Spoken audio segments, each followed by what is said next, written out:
हर जी, एक युवा पुत्र का माता पिता एवं उनके स्वयं के लिए क्या कर्तव्य होना चाहिए? छोटे बच्चे के प्रति माता पिता का कर्तव्य रहा कि अगर उनकी गोद में हग दिया तो कभी कोई अपराध नहीं माना।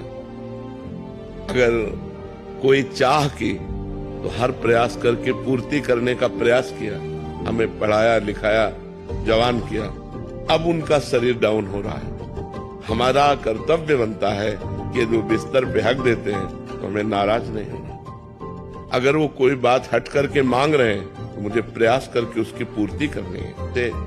कई माता पिता ऐसे होते हैं जिनकी बुद्धि विचलित हो जाती है और वो रिश्ते नातेदार आते हैं, वो निंदा करते हैं बहू की, बेटे की, जबकि वो बहू बेटा प्राणपण से सेवा में लगा है। बहू बेटा विचलित हो जाते हैं, फिर वो सेवा में त्रुटि कर देते हैं, फिर वो कड़वे शब्द बोलने लगते हैं, यहाँ तक कि इतना अपने बुद्धि को शासन में नहीं ले पाते को मारपीट भी कर देते हैं, वो त्याग भी कर देते हैं माता पिता का। ऐसा नहीं करना चाहिए। उन्हें भगवान की तरह दुलार करें, क्योंकि जब हम किसी योग्य नहीं थे तब से हमें सारी योग्यताएं माता पिता ने ही मुझे प्रदान करी।